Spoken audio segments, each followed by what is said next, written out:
یہ ماہ سیام میں سخت گرمی، زبان کانٹا بن گئی، حلق خشک ہو گیا اور ہم پانی نہیں پی رہے، ٹھنڈا پانی دستیاب ہے، کوئی دیکھ بھی نہیں رہا، وضو کرتے بھی احتیاط کرتے ہیں، میاں کیوں نہیں پانی کا 2 گھونٹ لے لیتے، ٹھنڈا پانی ہے، میٹھا پانی ہے۔ کہا ہم نے روزہ رکھا ہے، اللہ دیکھ رہا ہے۔ ماہ سیام میں ہم پانی نہیں لیتے، اس لیے ہمیں یہ یقین ہوتا ہے تنہائی میں بھی اللہ دیکھ رہا ہے۔ یار جو اللہ رمضان میں دیکھتا ہے وہ غیر رمضان میں بھی دیکھتا ہے۔ پانی پینے لگو تو دیکھتا ہے، رشوت لینے لگو تو تب بھی دیکھتا ہے، آنکھ بھٹکے تو تب بھی دیکھتا ہے، خیال بہکے تو تب بھی دیکھتا ہے، سوچوں میں آوارگی آئے تو تب بھی دیکھتا ہے۔ یہ یقین تمہارے ساتھ اگر جڑ جائے کہ تمہارا رب تمہیں دیکھ رہا ہے تو پھر گناہ کرنا مشکل کیا ناممکن ہو جائے۔ ان اللہ خبیر بما تعملون، اور جو تم کرتے ہو تمہارا رب اس سے باخبر ہے۔ مت سمجھنا کہ وہ دیکھ نہیں رہا، تم کو چھٹی دے رکھی ہے تو اس کا یہ مطلب نہیں ہے کہ تم اس کی پہنچ سے باہر ہو یا اس کی نگاہوں میں نہیں ہو۔ تمہارے ایک ایک لمحے کو وہ دیکھ رہا ہے، ایک ایک ساعت کو ملاحظہ کر رہا ہے۔ بند کمرے ہوں یا مخفی غاریں، تم جہاں بھی داد عیش دو تمہارا رب تمہیں دیکھ رہا ہے۔ کالے پہاڑ کی گہری غار میں چیونٹی چلتی ہے تو اس کے ننھے اور مہین پاؤں سے سینہ سنگ پر جو لکیر بنتی ہے تمہارا رب اس کو یوں دیکھتا ہے جیسے دیوار چین کو دیکھتا ہے۔ تو کیا وہ تمہارے اعمال کو نہیں دیکھتا؟ تمہارے ایک ایک عمل کو، تمہارے ارادے کو، تمہاری آنکھوں کی خیانت کو، تمہارے دل کے ارادے کو دیکھتا ہے۔ ایک ایک چیز سے وہ آگاہ ہے۔ وَلَا تَكُونُوا كَالَّذِينَ نَسُوا اللَّهَ، اور ان لوگوں کی طرح نہ ہو جانا جنہوں نے اللہ کو بھلا دیا، غافل ہو گئے، اپنی خواہشات کی زندگی گزارنے لگے۔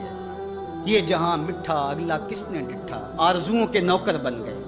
جس طرح نفس اور شیطان ان کو چلا رہا اس طرح چل رہے ہیں۔ جو لوگ اللہ کو بھول گئے، اللہ فرماتا ہے اللہ نے انہیں ان سے غافل کر دیا۔ اللہ جب کسی سے ناراض ہوتا ہے تو ہدایت چھین لیتا ہے۔ اسی لیے ہمیں ہر روز ہر نماز کی ہر رکعت میں ہدایت مانگنی ہوتی ہے۔ اہدنا الصراط المستقیم، ہر روز مانگتے ہیں، ہر نماز میں مانگتے ہیں، ہر رکعت میں مانگتے ہیں، اللہ ہمیں ہدایت پہ گامزن کرے۔ اللہ جب کسی سے ناراض ہوتا ہے تو ہدایت کے دیے بجھ جاتے ہیں، اندھیروں میں بھٹکنے لگتا ہے، شیطان اس کو دھوکے میں مبتلا کر دیتا ہے، اسی زندگی کو مقصود زندگی سمجھ لیتا ہے، اس شراب کو آب حیات سمجھ لیتا ہے، جس کو یہ بھی نہ پتا ہو کہ میں ہوں کون، میں کہاں ہوں، میرا مقصد زندگی کیا ہے، مقصد حیات کیا ہے۔ کھانا پینا اور لذتوں کا حصول یہ تو چوپائے بھی کرتے ہیں، تو اشرف المخلوقات کاہے کا ہے۔ یہ زندگی تو ان کی بھی ہے کہ وہ اچھا کھاتے ہیں، تم تو ایک پاؤ بھر گوشت کھا لیتے ہو اور شیر روز ایک ہرن چاٹ جاتا ہے، وہ تیرے سے زیادہ کھاتا ہے، تیرے سے زیادہ طاقتور ہے۔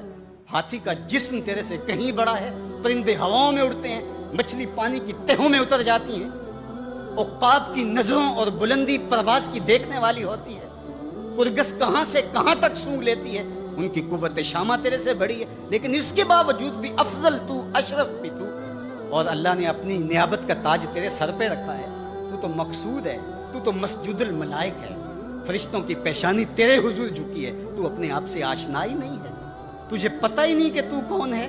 تو خدا کو بھول کے سمجھا کہ میری زندگی آزاد ہو گئی، اب میں جو چاہوں کروں، میں خدا کا بھی انکار کر دیا، بھلا دیا اس کو۔ کہا جب خدا کو تو بھولا تو خود کو بھول گیا، زندگی کے مقصد کو تو نے فراموش کر دیا، اب بھٹکتا ہے ارض فلات میں، جنگل میں پڑے ہوئے خشک پتے کی طرح، جس کو ہوائیں کبھی ادھر اڑا دیتی ہیں کبھی ادھر اڑا دیتی ہیں۔ مقصد حیات کا علم نہیں ہے، خدا کو بھولنے کا یہ نتیجہ ہے جو تجھے بھگتنا پڑ رہا ہے۔ خدا آشنا ہو جا، خود آشنا ہو جائے گا، تجھے ذات سے آگہی ہو جائے گی، من کا شعور مل جائے گا، تجھے پتہ چلے گا کہ میں کون ہوں، میری زندگی کا مقصد اور مقصود کیا ہے۔ تو اگر تو ایسا نہیں کرے گا تو اللہ تجھے تیرے سے بے خبر کرے، تیری ٹانگیں نہیں توڑ دی جائیں گی، تیرا رزق نہیں چھین لیا جائے گا، تیری آنکھوں سے روشنی نہیں اچکی جائے گی، تیرے کانوں کی سماعت نہیں کھینچ لی جائے گی، یہ سب کچھ ہوگا لیکن مقصد زندگی نہیں۔ تو کہا اس قرآن سے جڑ جاؤ، اپنی زندگی کو مالک کے سپرد کر دو اور ایک ایک لمحہ مالک کی چوکھٹ پہ گزار دو۔